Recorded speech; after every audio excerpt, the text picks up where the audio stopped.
Hello and welcome to the False Nine, the decoy centre forward of podcasts, deliberately set up without the dedicated striker. From here in the broadcast centre in Waterford in Ireland, we like to drop deep back into midfield, creating gorgeous moments of opportunistic football chat for you, wherever you're listening in the world. It's a brand new podcast by WLR.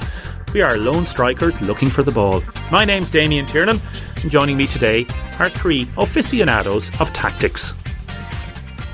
Adam Martin, good morning. Morning. How are you getting on? Good now. Good. Colin Herbert, how's it going? Not bad, Damien. Good. Owen Kavanagh, how are you? Good. Awake now, anyway. Just about awake, Just about awake. Are we excited about the start of the Premier League? Adam? Well, look, being a Man City fan, you can't get excited anymore. It's just tradition now that we win most years, so it's what we're going to win to add to the quadruple last year. So excitement, yeah, would be excited, but it's more exciting to see the likes of United mess up again. Liverpool fail, thinking it's their year again. Yeah, I'll go with that. Yeah. Spurs buying everyone at the moment. Stuff like that, Damien, to be honest with you. Colin Herbert, you've been involved in... I've been there on that comment you Yeah, just what do you made think of about, that? buying everyone. This is from the club that has spent 200 million on fullbacks. Quality Pep though. Guardiola Quality fullbacks. Quality fullbacks, yeah, but it's easy, you know. We've spent 8 million on fullbacks and have two of the best fullbacks in England, so I will probably buy him next year off you anyway. we do this thing called nurturing talent, where you like bring lads up through the ranks. We don't just sit them on the bench like Phil Foden. The fact that Man City are going so well, that they are favourites, they still concede. I think we were looking at the facts and figures on this. 6.3 chances per game. Mm-hmm. Mo Salah had 8 chances there last week in the Community Shield. Didn't take them, unfortunately, Colin. No. What do you think of the squad at the minute, on a serious note, Adam, in terms of City? Yeah, on a serious note, look, the company obviously going last year is massive, huge, leader, captain, everything else. Absolutely. You can't replace a player like that anymore, and you can see, like, all joking aside, like Van Dijk is a standout centre half. Harry Maguire obviously gone to United, so the art of defending, I think, is gone from Premiership football now. It's all about how many goals you can score. So for City to try and get a couple of players to replace company, it's impossible. Owen Kavanagh? No, I agree with it. Me being a Spurs man, looking up all the time over the last few years, looking at City, it seems that City have a huge advantage at the minute. But looking at transfers and all that kind of stuff, if that's what we're talking about, players seem to be willing to go to City for less money. Yeah. There's no big fees. Like, well, how much was the biggest signing last year, or even this 60 year? million last year, I think 64 this year. The advantage they seem to have is they seem to be able to sign players for a reasonable amount of money because they want to go there and they want to win trophies, and they're guaranteed to win this and they're guaranteed to win that. And the Pep factor, I'd say, imagine. Yeah, you know? like, look, again, joking aside, like, he's amazing. He's probably the best manager on the planet, and to see him over there, yeah, I suppose. But look, let's talk about Liverpool for a second. Colin Herbert. Colin, you've been involved, as I say, over in England for a while in football. You're out in Tramore at the present. You're involved with Bows, and you're also you've been doing a bit of work with St Kevin's boys up in Dublin for a few years. What did you do up there with them? Mainly strength and conditioning work, Damien, but I worked as an assistant to the coaches as well, helping with drills and match day stuff. Liverpool, Sepp van der Berg. Yeah, he looks like a good player, but he's too young to be considering him to be coming into the first team and making an impact now.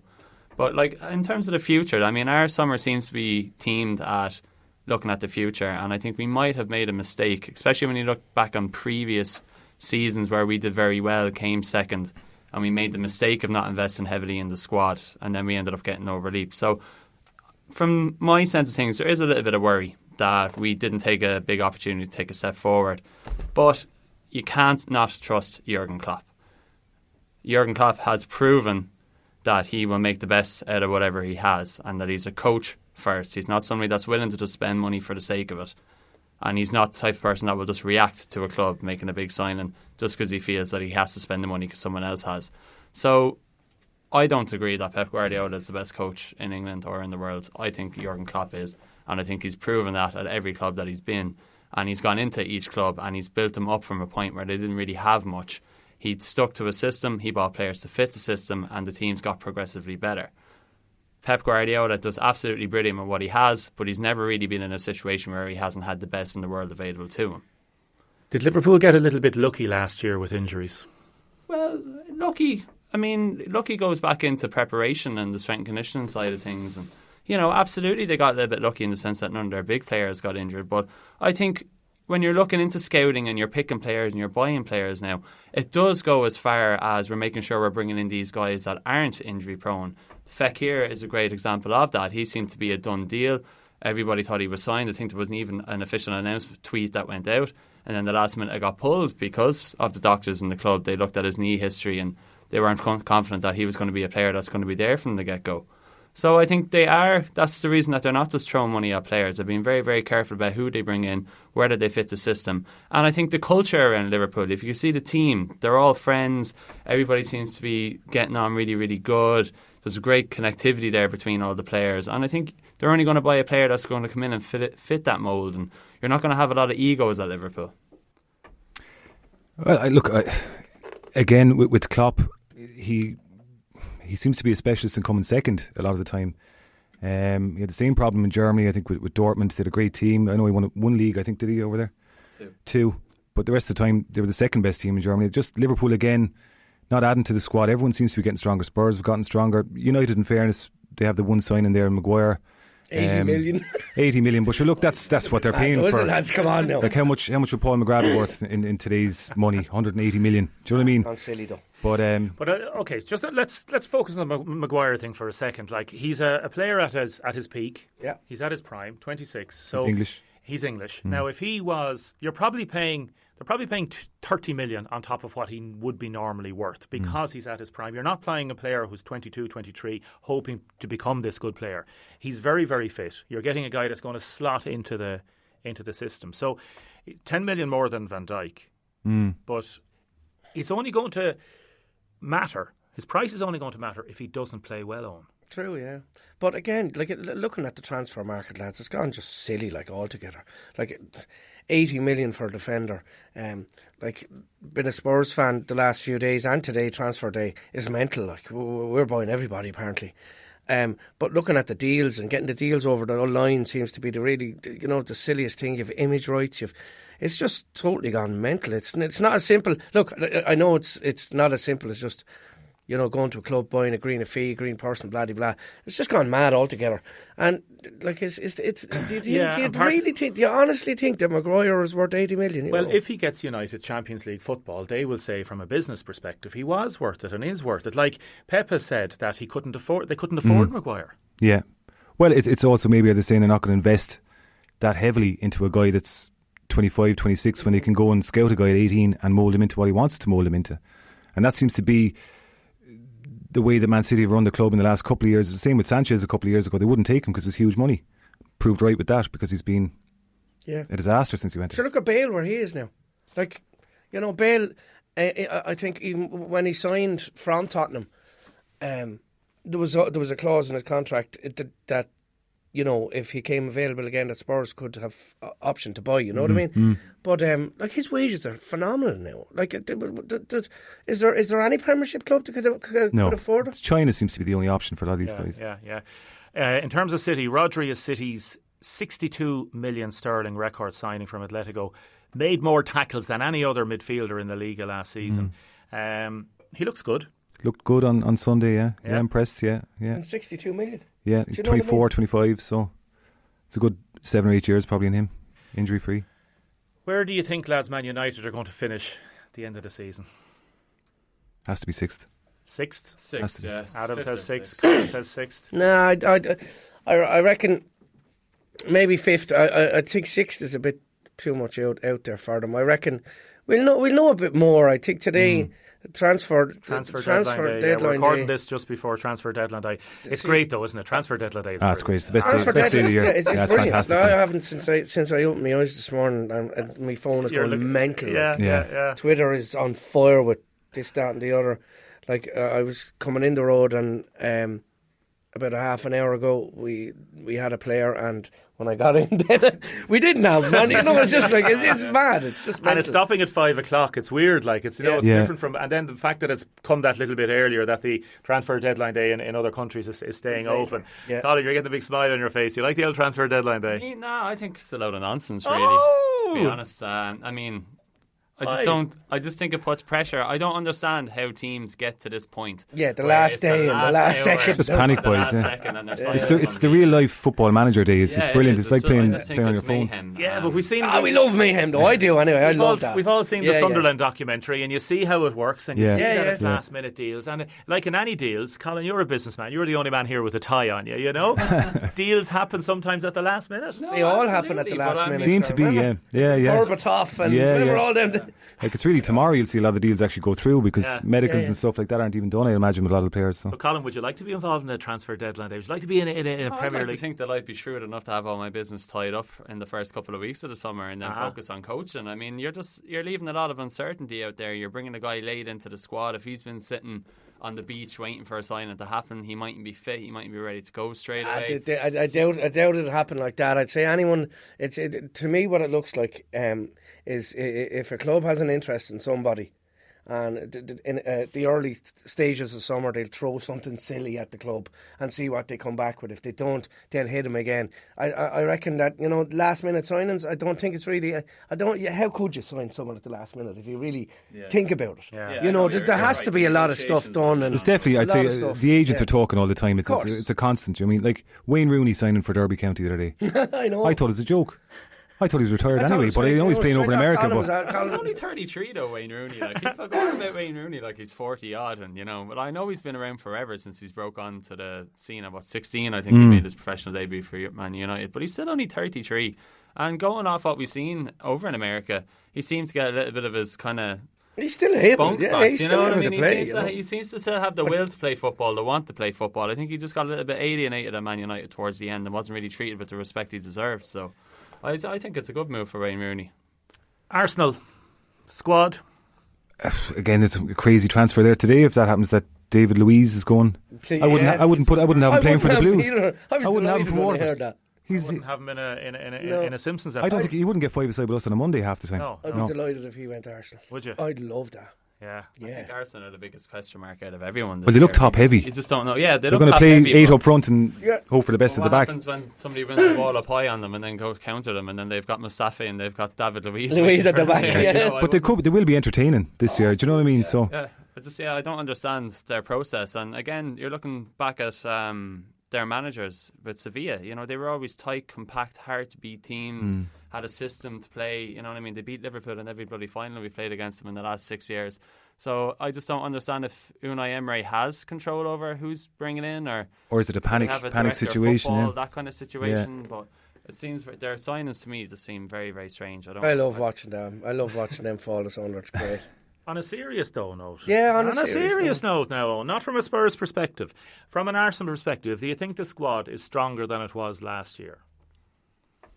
Pepe's a good signing. Cabellas is a good signing. Pepe's a good signing. There's a few good signings. Yeah. Now, their defence is still the issue. Yeah, so they get into David Luiz. Go beside Mustafi. Like, come on, that's just stupid. Recipe for disaster straight away.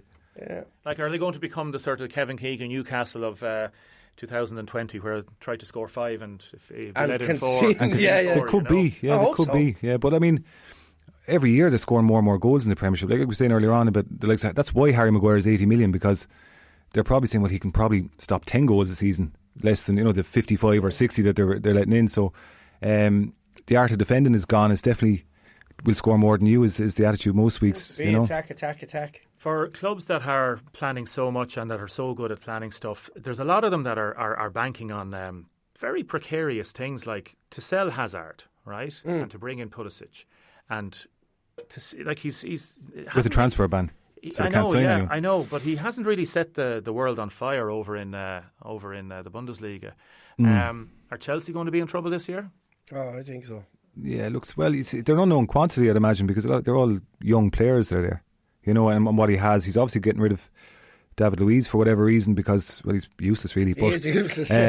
He's putting a bit of faith in the younger lads there, and probably saying, look, well, it's probably a building season more than anything else. But if you look at West Ham, they're signing some very good players. Everton, I like the look of West you Ham know. as Yeah, well, I no, agree I'm with saying Everton again, but Everton even going in last by year, Everton. They put a lot of money in. you. Yeah, Didn't get much out, but he's a good manager. He is a good manager, Ex-City. I agree. leaving the West Ham leaving their stadium really caused. Yeah, it did affect him for a couple of years anyway, havoc. massively. I Yeah. think they're on the upward crest of that wave now, I think. And themselves and Wolves, they look like they have a good foundation. They've both got good managers. They both have a system in place, and I think they're definitely going to be up there. The likes of Chelsea and Man United and Arsenal, I think, are definitely going to have a little bit of pressure on them from those two clubs. Are Wolves is the squad deep enough? Because they have an issue, obviously. They're in Europe, so they could become the Burnley of the coming season. Second Where do season they have syndrome. Where do they have to go? Somewhere. I don't know. Right.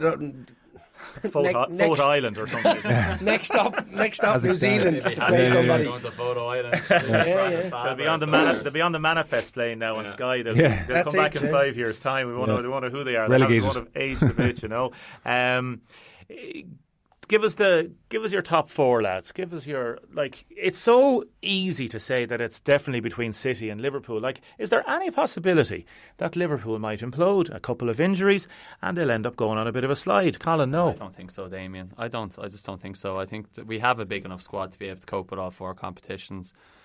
I'd say he's just in a situation now where he didn't rush into signings because the right person wasn't there. He'll wait to see where we are in January, and then if we need to make a signing in January, if there is an injury or something like that, we 100% will. But starting out, we've got Oxlade-Chamberlain back, fit, healthy, ready to go. We've Naby Keita back, fit, healthy, ready to go. These guys coming back into the squad are going to be like new signings. Ream Brewster has been talked up a lot. I've only seen bits and pieces on LFC TV. Every compilation you see, he looks like a world beater. But when have you not looked at a YouTube compilation of a player? And he hasn't looked like a world. So he has Owen Kavanagh even looked like he has to come up and he has. Yeah. But he needs to prove that confidence Klopp has in him now. You know. So Yeah. But look, the basis is there. I definitely think it's going to be a 1-2 Liverpool City run. They're just miles ahead of everybody else. Three So- of you agree with that? Adam, you agree with that? 1-2 City? Yeah, I Liverpool? do think Liverpool will. I could see them having a faltering season this year. Well, me Just- too. Haven't added to the group really, I suppose. No. And you're relying to look if Salah gets injured or the front three, one of the three get injured, big trouble. Okay. Give me their top four then, or give me the other two in the top four. Spurs, you're I obviously definitely going- think Spurs are Spurs, going to yes, Spurs, big there's a time. bit Top of a three buzz anyway. there, top three. Top three. And you could see someone from West Ham, Everton, maybe breaking that fourth spot. I'd like to see it happen. Yeah, What about Leicester? Yeah, I mean, we haven't talked about Leicester, and Leicester, they look good. They look very good this season. Yeah, they've made good signings. I think Brendan Rodgers, when he came in, he kind of settled the ship. They went on a good run. I don't think they've lost a game yet under Brendan Rodgers, and he seems to be getting the best out of Jamie Vardy again. I think who still has a season in him. So yeah, I mean, Leicester will definitely be up there. What about the loss of Maguire? It has to be huge. It's going to be. Yeah, of course it's going to be big. But I don't know. I just think Harry Maguire is overrated. Anyway, it's the fact that he's English. It's this English Shane Duffy's a better factor player. thing again. Shane Duffy's 100% a better player. Scores more goals. Scores more goals. Yeah. No, it might be a bit spiteful because Harry Maguire scored a goal that effectively meant Liverpool didn't win the league last season. But I just don't get it. I don't. And him and Lindelof centre half, not for me. I don't think United will make I think Solskjaer is going to end up being a big flop. So When will Solskjaer get sacked? Give me a date. November 22nd. Oh, Christmas Day. Has to be before Fantastic. Christmas, I reckon. Yeah, it has to be before Christmas. Get Roy Keane in, sort it all out. what United fans need to see this season is an identity to their play. Alex Ferguson, everybody knew how United was going to set up, how they were going to play. They had fast wingers, two good strikers, and then slowly but surely, through all these managers they brought in, they've just lost their identity. They don't really have a style of play. So I think progress for Man United will be getting back into the top five and playing a season where they're just going to stick to the way they're going to play. That Solskjaer goes, this is how I'm going to play, like it or leave it, and then eventually let him bring in the players to fit his system. But again, I just think he just doesn't have the experience. Number one, like he is a United legend. coming off the bench, though. I know, yeah, true. But again, I really think they made a mistake with having Solskjaer as manager. I really do. Well, there's two major clubs, United and Chelsea, have both appointed so-called legends that are not proven. Lampard is a little bit more, yeah, but not probably a proven tougher league, actually. You're not proven in the same way that Pep and Klopp are. So there is this major issue of two major conglomerates putting in so-called legends into their management structure and maybe regretting it. Yeah. Absolutely. I'm going to make a bold call here, and I can guarantee you that Brendan Rodgers will be the Man United manager by the end of the season. Yeah. Jesus. I can see that happening. No, they're after our man. I don't think they'll get. More of a chance, I'd say, of Poch, Steve Bruce actually leaving Newcastle, taking over United, getting United relegated and going back to Newcastle. than Brendan Rodgers getting a job. I just think Brendan Rodgers fits the mould. He has a style of play. He has a win. He is a winner. Let's give it to him. I mean, that's at Celtic, though. I think I could manage Celtic. To be honest, Liverpool, he brought us to the cusp of the title with a bunch of, mid-table players. Let's be honest, So is there room for Sam Allardyce in all this? No, I don't think so. Sam Allardyce. I don't think Sam Allardyce thinks that. To be fair, There isn't that many. If you really think, there isn't that many. Great managers, no. Anymore. But then, you have to look at some of the clubs, and I would include United on this, not Liverpool because you won the Champions League by default last year, but. How's it by default? They shouldn't have got to the final. You can't just say something like that and not explain it. How was it by the champions of Europe should be the league champions. They shouldn't be finished second. Great tackle. Finish second and end up win the European Cup because you're second. You're the second best team in your country, so it should be just the champions. But that's a UEFA problem, and I have to send a strongly worded email. I know, but look, realistically, I think so. Yeah, I think that was the right way to do it. But there's a delusion with. Well, we won it. Yeah, there's a delusion with some of these clubs, and Newcastle is the best example of this, where they think they're massive. They're a huge club. Just because your fan base is huge and everything else doesn't mean, like when Benitez left, they were going mental in Newcastle. But Steve Bruce is the best option they had. There was no one else wanted the job. Yeah. And it's a little bit with United. Look, Solskjaer's there. The chap is under pressure straight away. I'm sure if he gets sacked, he gets 2.5 million or 3 million, so he's probably okay with that. But he's there to do a job. He's there to do his best. Will he do it? He's not signing the players. Well, people don't want him. That's the thing. Well, if you look at it from his perspective, right, they conceded so many goals last year and he strengthened the defence on paper. So Wan-Bissaka is a good signing. Harry Maguire is better than what they have now. Yes, definitely. Yeah, they have. Absolutely agree with you. And that says a lot about what they have. But the goalkeeper wanted to go last year. Yes. And he was letting in goals left, right and centre. But I think the idea that Colin mentioned about identity, I watched City and United over in Old Trafford, and this Pogba problem still hasn't been sorted. And you have a man who's on paper statistically the best player for United, and yet he's the guy who does the least amount of sprints last season. And this influence that one player can have over an entire club, not just an entire team. Yeah. Well, he was meant to be their star man. And look at Pogba when he plays for France. He's fantastic. Yeah. But I don't know if France set up the system to play around him, or it's because he's got better options up front to link with. But I mean, if you're going to spend all that money on a guy and tell him you're going to be our main man, you can't start playing him. Where was Jose Mourinho was playing him as a defensive midfielder? Defensive holding, stage, yeah. You can't. He didn't like him anyway. No, that's a clash of. You're buying the star guy. You have to play to his strengths. Like, your system has to be based around getting the best. So would you out of build this your player. team around him? You would? I would, yeah. He's the best player Man United have. Who's better than him at Man United? I hate him. I can't stand him. I don't think he puts in a shift. No, he that's has can't stand him. typical French attitude. Let's be honest. Like, I think he's a they're bad not big influence. workers. But I think he's a bad influence on it. I think when he's on the ball, he's creative. He has a good shot on him, and he's good at getting forward. So I mean, he should be playing in behind a striker. I don't think he's. What do you think of Lukaku? Oh, don't start. He's gone now, isn't he? He's gone. Well, as it's gone a long time. I think he's got. I think. Do you know what? I think that chap got a bit of a raw deal. Like his goals scored were fantastic. I know he went about 20 games without scoring, but he is a decent Premiership striker. I don't know. And he's proven. I mean, if he went back to Everton, he'd get goals. If he's at Chelsea, he'd get 30 goals. Would you take Pogba into your team, Adam? No, he wouldn't get a game. Adam, would you take Owen? Would you take No, Pogba? not a hope. No, definitely. There you go. Why are you extolling the virtues of him then when you're saying... I don't see it. I've never seen it. Anyway, I'm saying he's the best player Man United have, and United should look to get the best out of him since they have him, and he's going nowhere. Real are the best chance to come in, but if Real came in today and took him, who have you got in your midfield? McTominay. Who have you got in your midfield if Pogba They give you Lenda Bale, I'd say. What do you think? I've had some good discussions with United fans about this, that Bale, I'd like Bale on the team. I'd like to see that. No. Yeah, but the wage costs you're going to have, and like you've got the likes of Sanchez still there, that it's just ridiculous. What about Coutinho? Coutinho to United. Coutinho would be great, yeah, but is he going to drive your midfield? I don't know. Unless he's looking at a different... No, United have serious problems, and they could... Like, I know it's not like a Leeds situation from years ago, but as you say, a big club with false perceptions about it's themselves. massive. Yeah, you just don't know how it's going to plan out. They're not attracting the world. Well, who is attracting these big players? I mean, they're not really...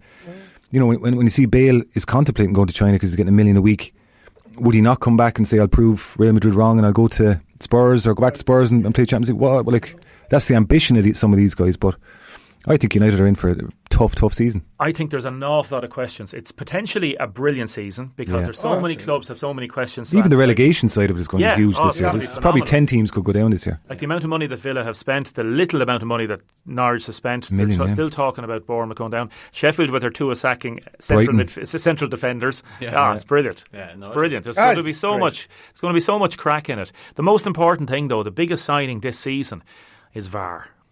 Oh, yeah. Well, Tell us about VAR. I'm happy to see it anyway. Colin. I think, but it just needs to be done right, and they've messed it up.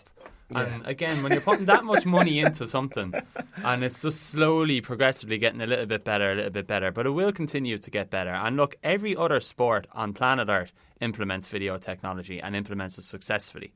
So I'm excited to see it happen this season. So for me personally, anyway, it adds. I don't know. It's like an extra. It's you know, is it a goal? Is it not a goal? We'll wait. Is it a goal? The time, the decisions, the time it takes to make that decision. That's what I question the most. I do agree with it.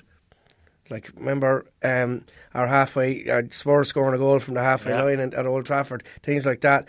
Them kind of things, definitely. But looking over the summer, lads, watching. Even with the Women's World Cup, it really held up a lot of things, and it really affected the game. I just think it's too clinical. It takes away from the whole thing, you know. It's an added suspense. It is, but it's a lot. It has more controversy. There's a lot on the line. There's so much on the line. There shouldn't be any, like, it has to be black and white. Like, decisions need to be right. There's just too much on the line for there not to be. Well, the facts from last year show that 92% of the decisions made by referees were correct, and this is going to increase it by 2%. That's what they're saying VAR is going to do. So you're not having a major problem when 60% of decisions are wrong. It's 92% of decisions are right. It's going to go to 94%. Still 6% wrong, though. Is it worth it for the extra 2%? No, I don't think so. I think it takes away from the enjoyment. It's more of the conversation on a Monday about that should have been a goal or he should have been off or whatever else. It makes it too clinical. But I'm kind of talking with you too. With the amount of money and the amount of if you think back on even last season on points dropped or something like that, or big games that there was a big decision, that cost the club, even the smaller clubs. You know, a point or two that could have saved them in relegation and things like that. I just think. But is that what it's supposed to be, though? It's supposed to be that kind of a game. But unfortunately, I think it's changed so much. It can't be. What it is going to mean is a lot more penalties. Oh, God, And if you're doing fantasy football, get somebody in who's going to be taking penalties. But there's so many different rule changes this year. Like, I mean, there's a whole lot, like even the thing about taking the ball off the goalkeeper. Like, you nearly need to read the rule book again before you start watching soccer again. Yeah, absolutely. You know? Yeah. Well, we've seen it there in the Community Shield because Pep was utilising the fact that you can pass it to your player within the box. And Klopp obviously did his homework because we were pressing right up into the box straight away. So there's obviously elements of the coaches being aware of it and trying to catch people on the hop, for want of a better term, for people that aren't clued into it. But they're not. It's not major in terms of what's changed. Nothing like mind-blowing has happened. You know, again, the handball rule is all up in the air. What's a handball if your hand goes here? There's I think it's 3 paragraphs just on handball and the rule changes. And look, handball is always going to be subjective to whoever is looking at it, you know. We're not going to go through the entire fixture list for the weekend. Any upsets? Obviously, the Chelsea United match is a major match. The first match now is Liverpool Norwich. Expect any upsets at the start for the first 3 or 4 weeks? I think Norwich are going to get battered, I think, on Friday. I just think they look really poor. The Chelsea games, Chelsea United is it's an eye-watering one, and the two lads are under pressure. Well, see the tweets now from Liverpool fans and from City fans and Spurs fans saying 2 bad teams. That's what I mean. You won't get that from Spurs fans. Man City away to West Ham. West Ham, tough game. That's not an easy game now. You could have it as and Spurs the following week then, so it's 2 tough Man games. City have a tough start. You know, I was looking at the fixtures before we came in here, and Liverpool's is so. You know, they're all winnable on paper, but City have a tough start. So, but I mean, I still expect them to come out and win because that's what they do. But on paper, you have dodgy enough start. Lads, we'll talk about this hopefully on Sunday night, and we'll do an analysis of how the weekend went. Thanks very much. Now, we're going to record this and we're going to save this and play this at the end of the season. Adam Martin, City fan, give me your top 4, please, in order. Manchester City, obviously, to win the league. Liverpool second. I'm going to go Spurs third, tight third. And 4th, Everton. Colin Herbert. Yeah, I mean, I wouldn't go too far off what Adam said there. Give me your I top don't four. think I'm never definitely not putting Everton in the top 4. They can dream on for the rest of their lives. Look, I think City are going to be distracted by Give me your top Champions four. League. So I'm going to go Liverpool first. Shocker. Man City second. Spurs third. And then 4th place, I think we will have Leicester. No, I'm going to go simple enough. I'm going to go City, Spurs, Liverpool, and United, just for you. City, Spurs. Liverpool. No, I'm going to go Arsenal and I'm going to go Leicester. I'm going to have Liverpool imploding, and Liverpool are not going to make the top 4. No. You heard it here first. I'm telling you. The false 9. Thanks for joining us, folks. We'll talk to you again.